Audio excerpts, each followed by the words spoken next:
Chapter 1: The Laughter in the Hallways of Dixon Tech.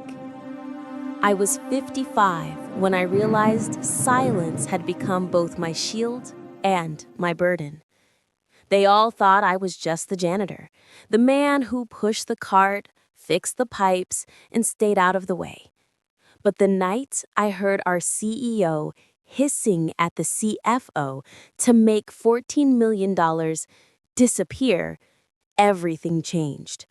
I watched them panic, lie, and scramble while the system quietly backed up every crime they tried to erase.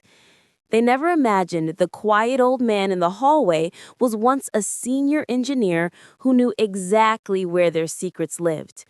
And when the audit team arrived early, they tried to sacrifice me to save themselves. That was the day I stopped sweeping their mess and started exposing it. My name is Elias Warren, and this is how the janitor they mocked became the man who took their entire company apart with the truth.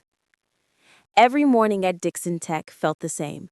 I pushed my maintenance cart through the glass doors a little before 6, long before the engineers filled the hallways with their clatter of keyboards and half-rehearsed big ideas. Portland air still clung to my jacket, damp with the kind of mist that made the city feel half awake. Inside the building, the hum of servers and HVAC units greeted me like old coworkers who never judged and never asked for anything more than a wrench and a steady hand. I had come to appreciate that kind of predictability. I had not always been the man who tightened bolts and cleared clogged drains before sunrise. There was a time when I worked in a high-rise in Seattle designing systems that other companies envied. Senior systems engineer. 20 years of uptime guarantees and crisis interventions that kept corporations from losing millions. Then, my wife Marie got sick. At first, it was small things she forgot. Then appointments, then days. I walked away from my career in 2015 and never looked back. For 2 years, it was just the two of us in a quiet rented house near Beacon Hill. She passed in early 2017. After that, I needed something simple, something quiet, something that let me disappear without vanishing entirely. Dixon Tech offered me that. By 7:30, the first wave of employees mushed in. Hoodies, backpacks, energy drinks already in hand. A few offered polite nods. Most offered nothing. Then came the ones who enjoyed the game. The ones who slowed down just enough to make sure they heard me. Old man Elias is back in the trenches again. He likes it down there in the basement. Think he sleeps next to the boiler. I never answered. Not because I was afraid, but because I had learned years ago that nothing you said would change the kind of person who needed someone else to look down on. People who mocked the janitor rarely understood how much the janitor saw, how many conversations slipped through cracked doors, how many late-night arguments echoed through ventilation shafts, how many broken things ended up in my hands. Things people did not want others to see. That morning, I was mopping the long hallway between product and HR when Julia Rivera stepped out of her office. 29 years old, bright eyes, a tiny tattoo behind her ear that she probably thought no one noticed. She always smiled at me the way people smiled at a tired neighbor they genuinely cared about. "Good morning, Elias," she said. "Morning, Julia," I answered. "Rough crowd today," she whispered as a pair of interns giggled while passing. "Same crowd every day. Not worth the time it takes to get upset." She lingered for a second like she wanted to say more but thought better of it. Then she hurried off toward the HR conference room, clutching her laptop to her chest like a shield. I finished the hallway and made my way to the 5th floor, where finance kept their lights low and their stress high. That was where I saw Linda Porter for the first time in weeks. She was standing near the printer waiting for a stack of papers, shoulders slumped, eyes ringed with exhaustion. Linda was 42, smart, quiet, the kind of employee who got things done without anyone noticing. Except lately, she looked like someone had been waking her at 3 every morning asking for answers she did not have. "Everything all right?" I asked. She startled like she hadn't heard anyone approach. Then she nodded too quickly. "Fine, just long weeks."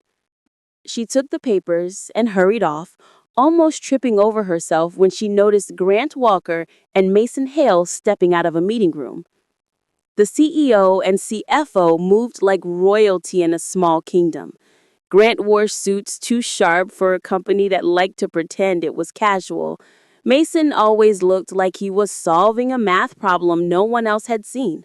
Both glanced at me with the same vague irritation, as if even looking in my direction disrupted their oxygen supply. By lunchtime, I was back on the ground floor organizing supplies when my phone buzzed in my pocket. Only one person ever called me in the middle of the day. "Hey, Dad, it's me. You doing okay?" Clara's voice always softened something in me. My daughter was 38 now, living in Bend, teaching fourth graders who probably adored her. She was the part of my life that never dimmed. "I'm all right," I told her, wiping dust from my hands. "Just another busy day." "You sound tired. Have you eaten? And are they still giving you a hard time up there?" I hesitated. There was no point lying to her. She knew me too well. "It's nothing I can't handle." "Dad," she said in that gentle teacher voice of hers, "you don't have to stay there forever." "I know, but I need to finish something. Then I'll think about what's next." She exhaled like she was used to this answer by now. "Call me later, okay?" "I will." By evening, the office had emptied except for 2 developers arguing about a release date and me crouched under a sink on the second floor, tightening a joint that had been leaking all week. After that, I headed toward the R&D wing where the air always smelled faintly of burnt circuitry and instant ramen. A cooling pipe above the storage room had been making noise all afternoon, so I dragged my cart over there to check it out. The building was quiet, too quiet, the kind of quiet that makes you feel like you're somewhere you shouldn't be. As I climbed the small ladder to reach the pipe, I heard voices coming from the conference room down the hall. The door was slightly ajar. The voices were sharp and low. I knew both of them immediately. "Grant, we can't hide everything. The auditors will see the discrepancies." "We wouldn't have discrepancies if you followed directions, Mason." I froze. Grant's voice dropped even lower. "Clean the numbers before October. I'm not going down because you can't keep a balance sheet straight. Move what you need to move. Make it invisible." Mason's breathing turned shaky. "It's too big. They're already asking questions. If they talk to finance, they'll know. Then you make sure they don't talk."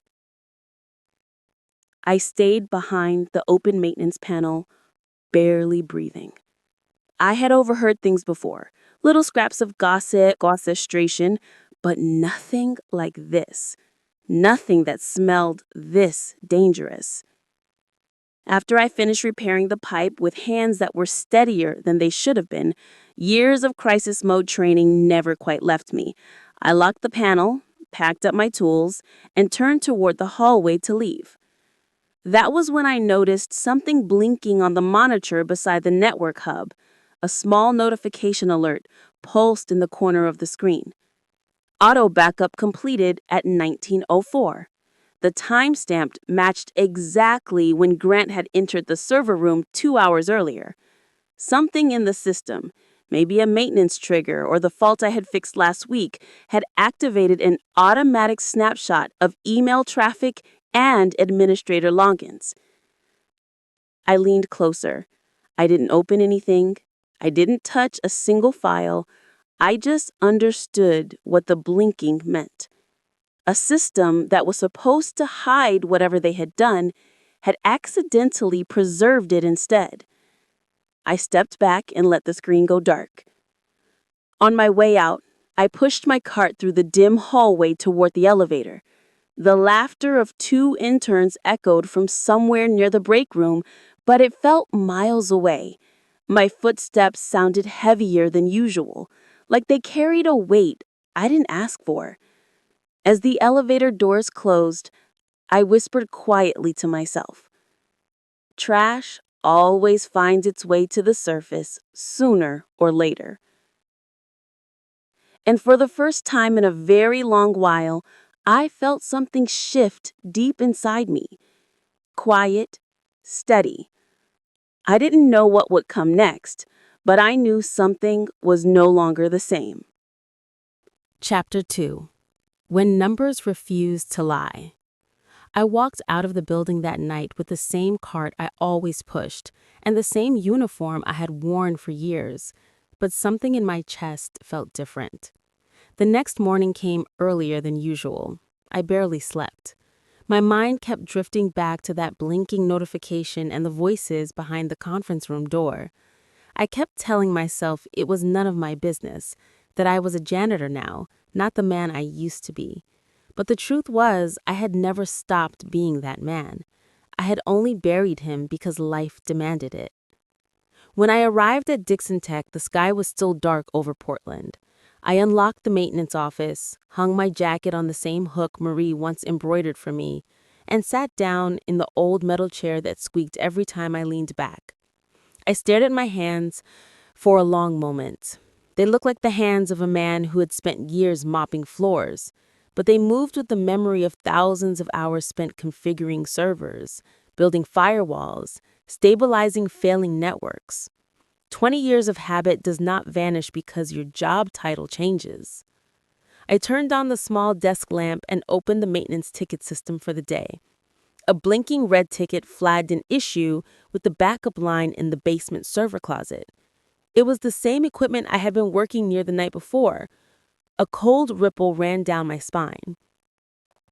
I gathered my tools, locked the office, and headed downstairs. The basement of Dixon Tech looked like every basement in every mid-sized tech company. Low ceilings, humming machines, faint smell of metal and dust. I pushed the door open and felt the familiar wave of warm air from the network racks. As I traced the cables toward the backup hub, I noticed an external drive docked crookedly on the shelf. A small red light blinked irregularly. The error message on the monitor said temporary storage failure. I unplugged the dock, checked the cable, and reattached it. The system asked if I wanted to view the last successful backup. Old instincts flared before I could stop them. This was not curiosity. It was training. When a backup fails, you check the previous one to see what went wrong. That had been my job for decades. So I clicked View. A list of directories appeared. One folder caught my eye. Finance Backup, Jan to Aug. I had no reason to open it, no order telling me to, but sometimes the truth does not wait for permission. I clicked the folder. There were spreadsheets and monthly reports. I opened the file for March, then the file for April. Numbers lined up neatly, too neatly. Something nudged at the back of my mind. I pulled up the publicly released quarterly summary on my phone and compared them side by side. They did not match, not even close. The company had reported steady growth. The true sheet showed repeated declines, missing funds, inflated revenue, all buried under fabricated adjustments. I sat down slowly on an old crate beside the server rack. I opened every file from January through August. Each one told the same story. Someone had altered the official numbers. Someone had moved money where it did not belong. Somewhere between the real data and the polished version, the truth had been smothered. That someone was Mason Hale, and above him sat Grant Walker. A burst of footsteps echoed down the hall. I quickly closed the file and pretended to check cable tension. Two junior engineers passed by arguing about the upcoming audit. One said they heard rumors the auditors moved up their schedule because something flagged in a preliminary check. The other said that HR had told everyone to stop asking questions. I kept my back turned until they left. I copied the backup folder onto the small USB drive I kept in my pocket. It was old and scratched, the last gift Marie had given me before the hospital took her days away. She had laughed while handing it to me, saying she did not know what kind of gadget it was, but she thought I might like it.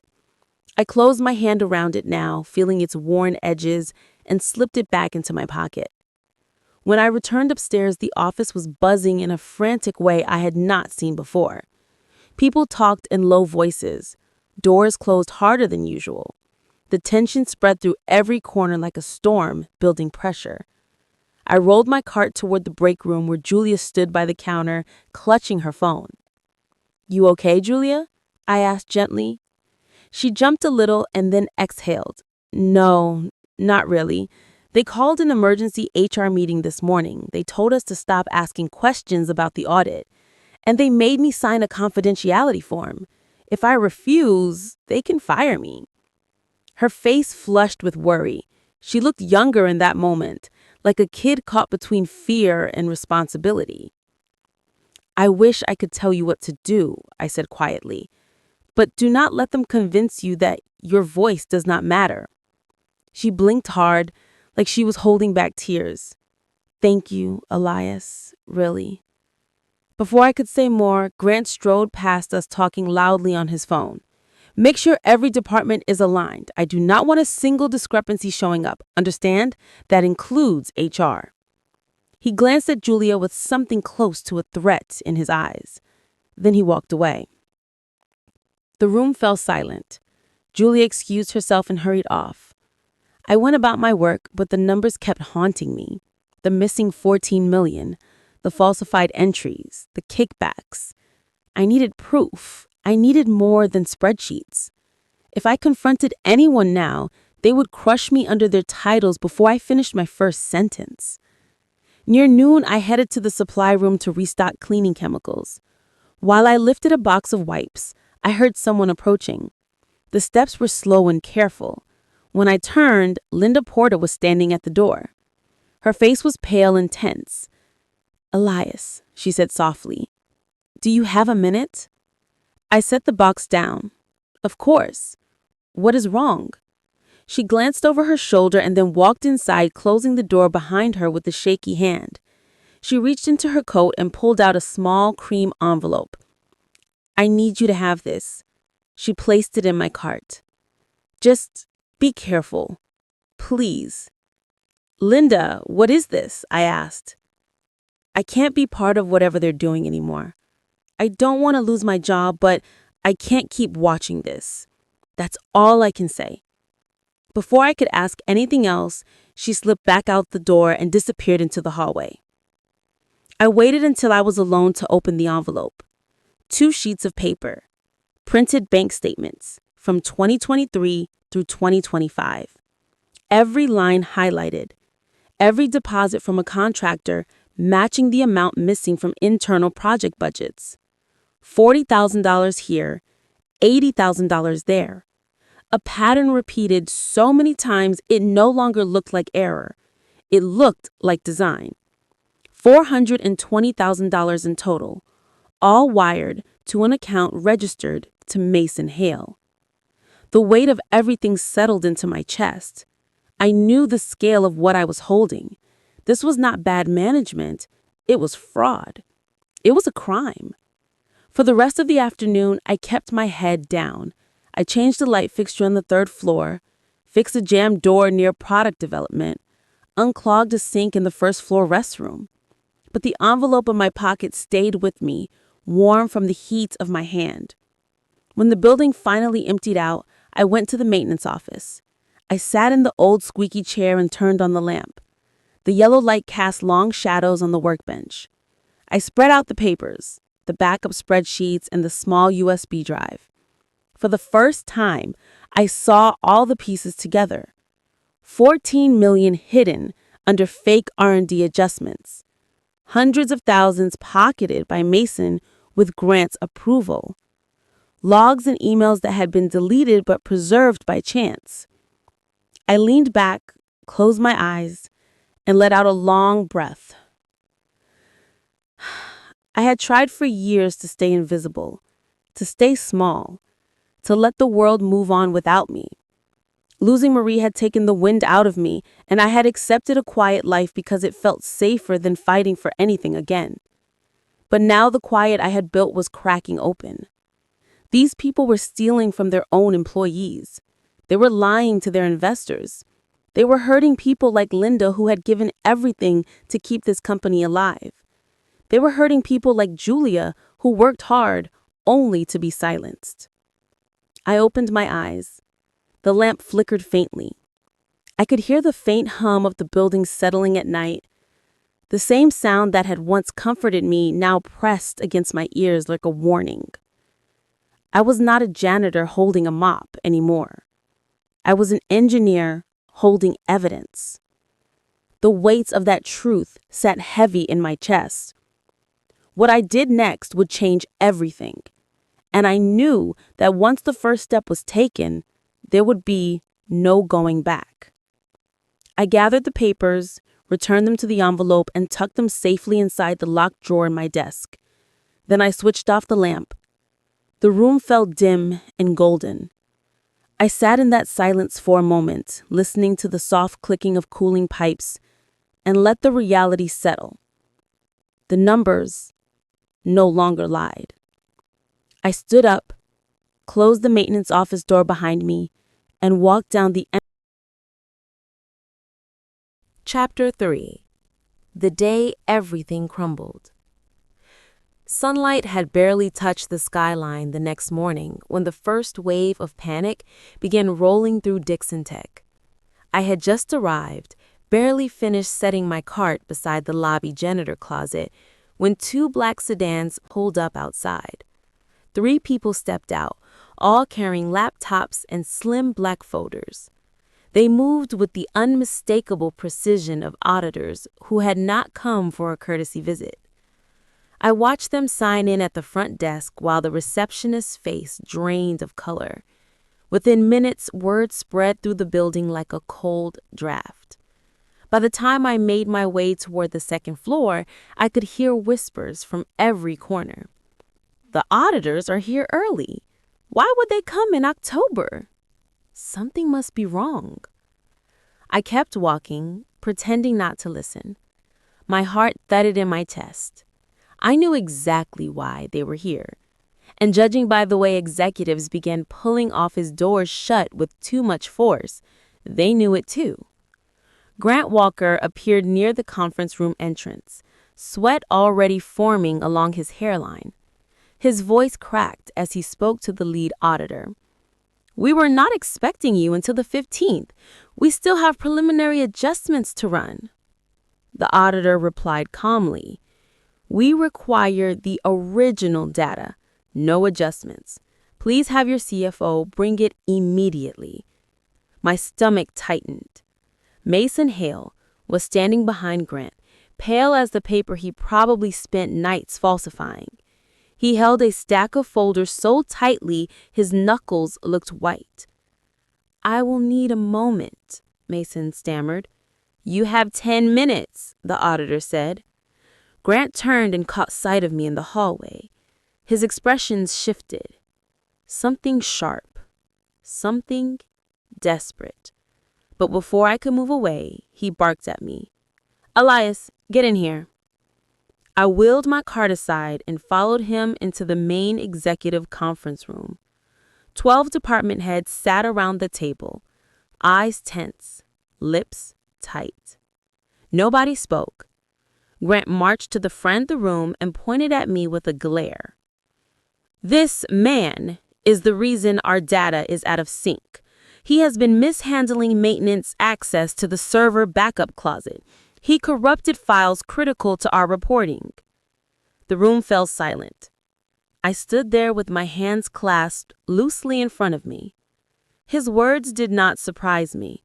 He needed a scapegoat, a disposable one.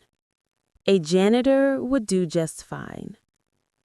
I let the silence settle before answering. I did not modify or corrupt any data, I said, but I know who did. The temperature in the room seemed to drop. Several managers exchanged stunned looks. Mason let out a small, choking sound. Everyone turned to him. He quickly looked down at the table, rubbing his temples with trembling fingers. Grant exploded.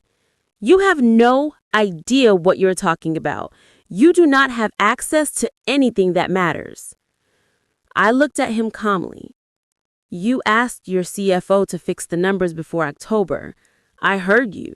You said to make them invisible. Mason's head jerked up. His eyes darted from me to Grant, then to the managers in the room.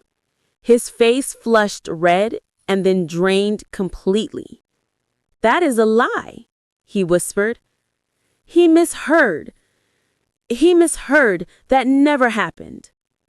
One of the directors leaned forward. Mason, is that true? Mason wiped at the sweat on his forehead. I can't discuss internal finance matters without legal present. Grant slammed his hand on the table. You do not speak unless I tell you to. A single whisper rose from the opposite end of the table. Oh, God. Someone was starting to put pieces together. Grant straightened his suit jacket and turned back to me.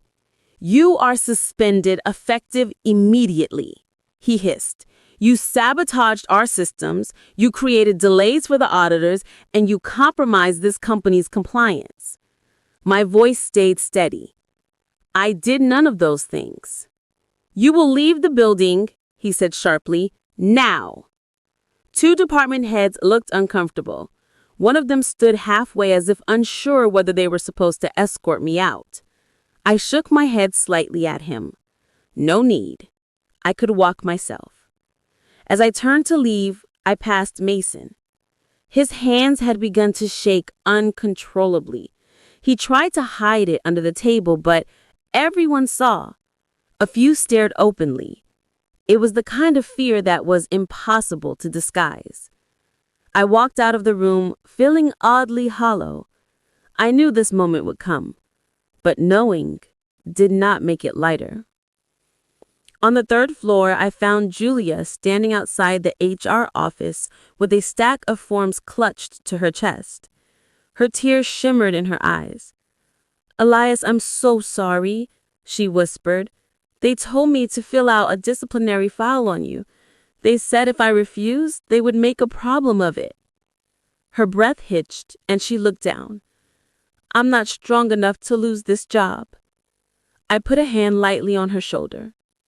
I do not need for you to protect me, I said, but you should protect yourself. She nodded with trembling lips and slipped inside the HR office. I continued toward the maintenance room to gather my things. A few young employees watched from the hallway as I passed. One whispered loudly on purpose. He finally screwed up enough to get fired. Another added, snickering. Took him long enough. I ignored them. I had learned long ago not to let the opinions of the shallow drown out the truth. Inside the maintenance room, I gathered my jacket, my lunch bag, and the few tools I personally owned. The room felt colder than usual. When I shut the locker door, the clang echoed like a punctuation mark in a sentence I hadn't planned to write. I was heading toward the exit when two members of the auditing team walked by speaking quietly. The timestamp from the backup logs does not align with the maintenance error the CEO mentioned.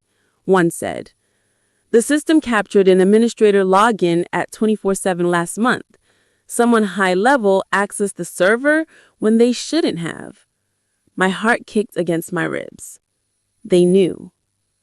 I kept walking, not drawing my attention to myself, but part of me wanted to turn back and tell them everything, all of it.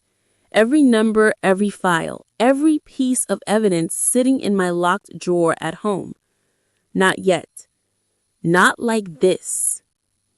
Outside the building, it had started to rain, a thin Portland drizzle that barely touched the pavement, but somehow soaked through clothing anyway. By the time I stepped under the awning near the parking lot, the sky had darkened to the color of wet slate.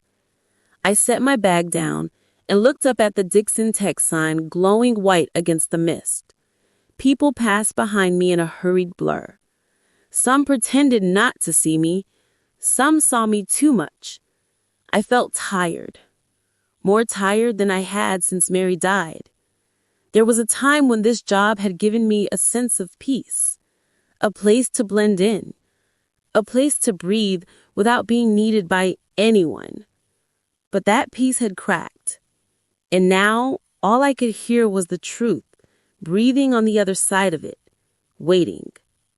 Thunder rumbled faintly over the city. I took a slow breath, picked up my bag, and stepped into the rain. A long day had ended, but something deeper was beginning to stir. If this story touched you, please subscribe and let someone out there feel less alone. Thank you. Chapter 4. When Truth Finally Speaks. Rain followed me all the way home that day, the kind that slid down the back of your neck no matter how tightly you pulled your collar up. I spent the evening sitting at my kitchen table, staring at the envelope of documents and the USB drive beside it. I did not open them. I just sat in the dim light and let the weight of the last 48 hours sink into me. By morning, the exhaustion had folded itself into something steadier. Not anger, not fear. Something else I had not felt in a long time. Resolve. I had just finished making coffee when my phone rang. It was Julia. Her voice wavered like she had been running or crying or both. Elias, the board wants to speak with you. They asked for you specifically, today, this afternoon.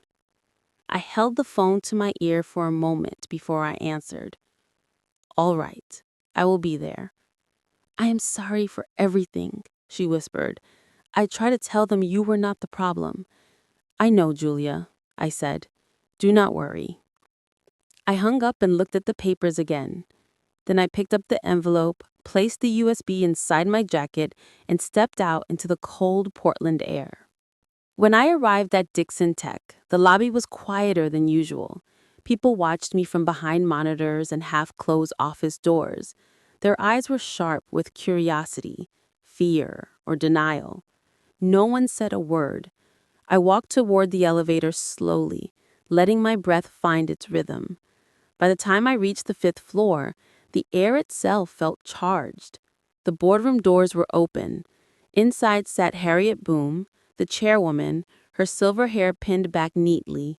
Beside her were 5 board members, the company's legal counsel, Violet Chen, and at the far end of the table, arms crossed tightly, sat Grant Walker. Mason was nowhere in sight. Harriet gestured for me to enter. Thank you for coming, Elias, she said. Please have a seat. I sat at the opposite end of the long, polished table. The room smelled faintly of lemon polish and tension. Harriet folded her hands. We understand that you may have information relevant to the audit. We would like to hear it from you directly. I nodded and reached into my jacket. I placed the envelope, the printed statements, and the USB drive gently on the table. I will tell you what I know, I said, and I will show you what I found. I spoke slowly, clearly, never raising my voice. I told them about the corrupted backup drive, about the unedited financial reports in the basement, about the spreadsheets showing the missing $14 million. I explained the late-night argument I had overheard. I described the blinking notification in the server room that captured the unauthorized login. I laid out the bank statements that linked the kickbacks to Mason. And finally, I explained how the deleted emails had been auto-backed up by system error.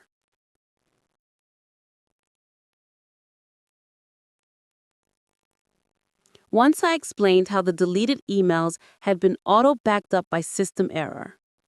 Once I explained how the deleted emails had been auto-backed up by system error. Not once did I accuse anyone. I simply stated facts. Years of engineering had taught me that facts speak loudly when given a room full of quiet. The room fell still.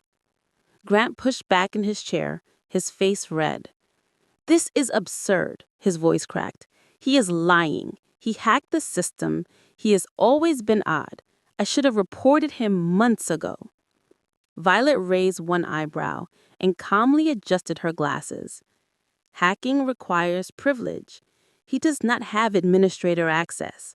Everything he described matches system-side recovery logs.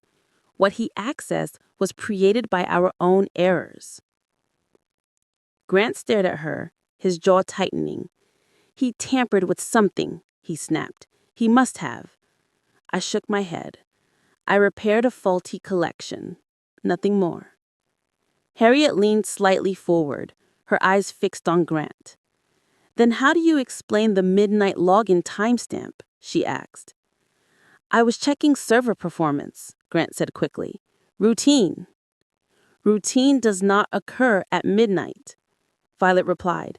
"The auditors confirmed it was a manual override login." A long moment passed.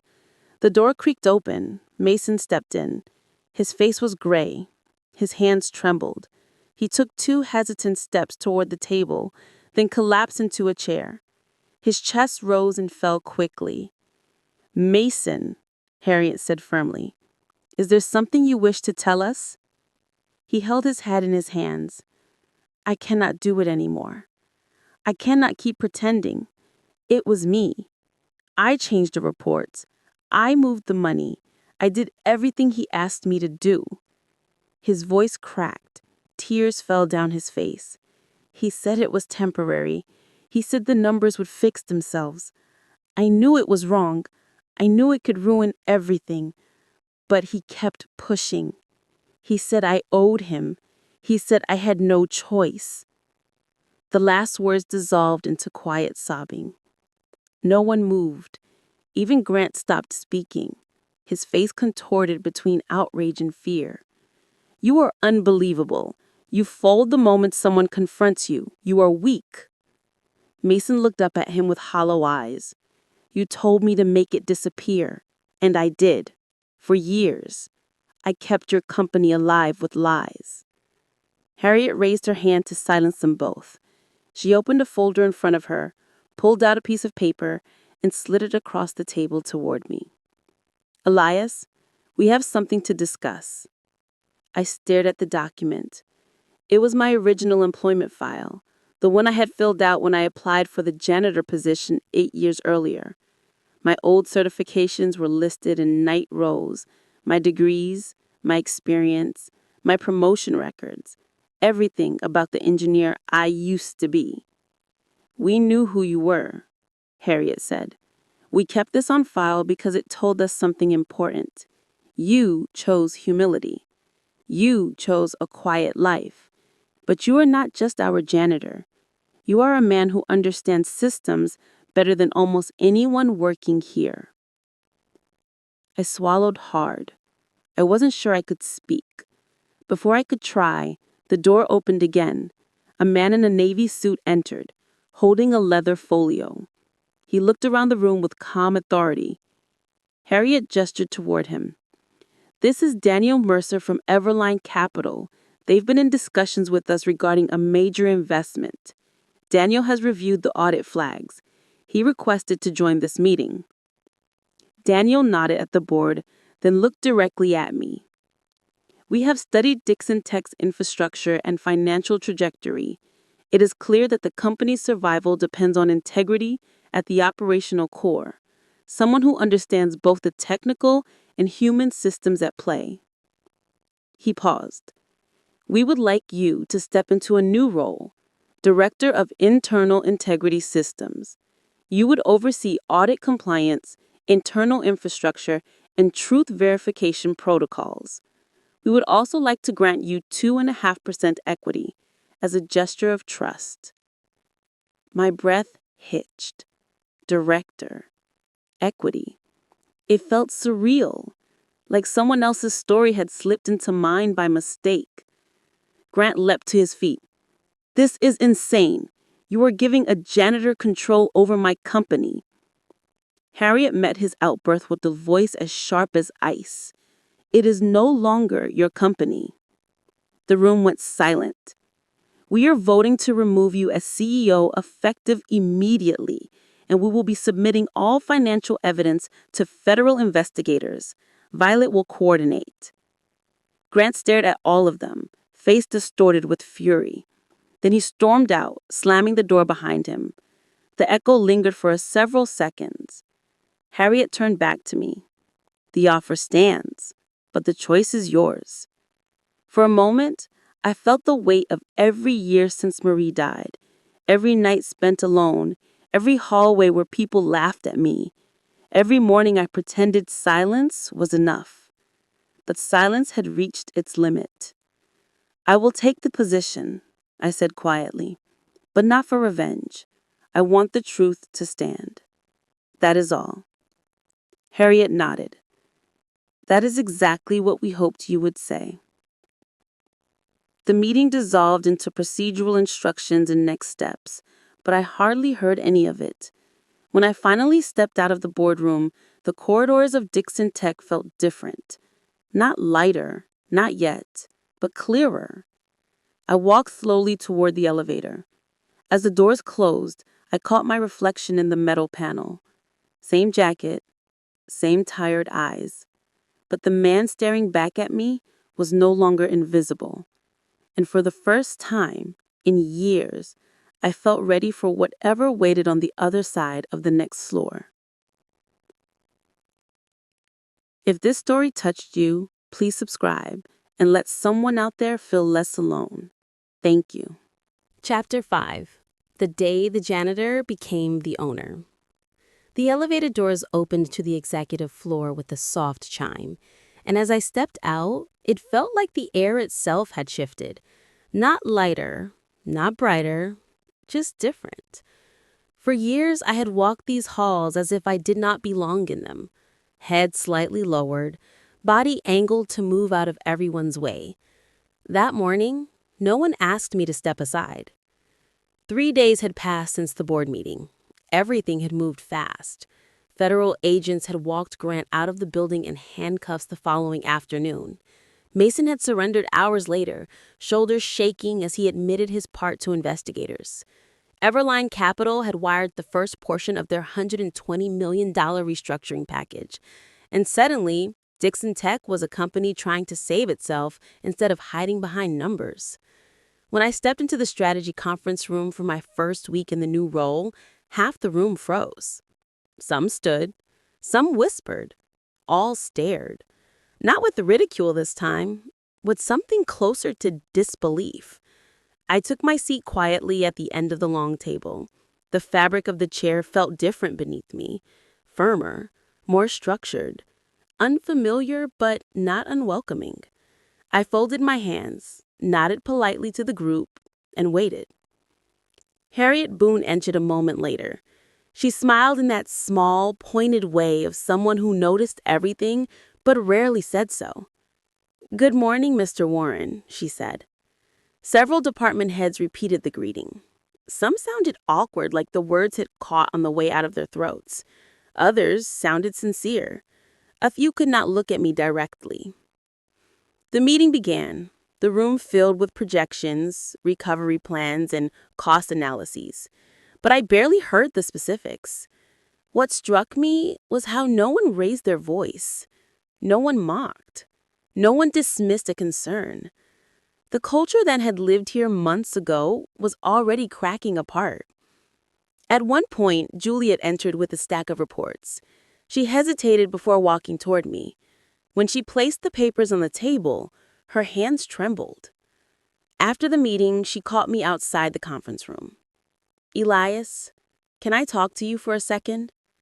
I nodded and stepped aside with her. She exhaled softly and twisted her fingers together. "I owe you an apology for the disciplinary file, for not standing up when they tried to blame you." I was scared and I did what they told me. I should have done better. I am really sorry. I shook my head gently. You do not owe me anything, Julia. None of us should be forced to choose between our integrity and our livelihood. You did what you had to do. Her shoulders relaxed, and for the first time in days, her eyes brightened. Thank you, Elias. Before I could walk away, someone else approached. Linda Porter, clutching a folder to her chest. Her face was softer than before, the exhaustion replaced by something steadier. She looked at me as if she wanted to speak but could not find the first word. I gave her a moment. Linda, I said quietly, are you all right? She blinked hard, the corners of her eyes glistening. You saved this company. You saved a lot of us. Her voice shook.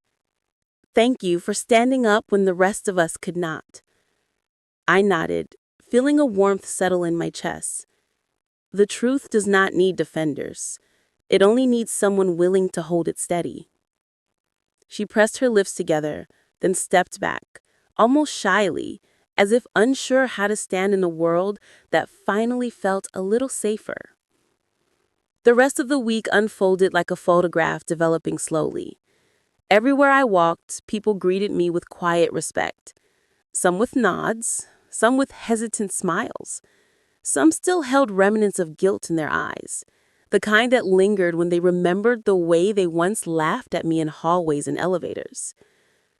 Morning, Mr. Warren, a developer said as I stepped into the elevator. Another followed. Good to see you, sir. Sir.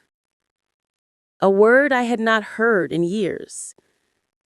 The elevator ride that once felt like a tunnel of whispered mockery now felt almost peaceful.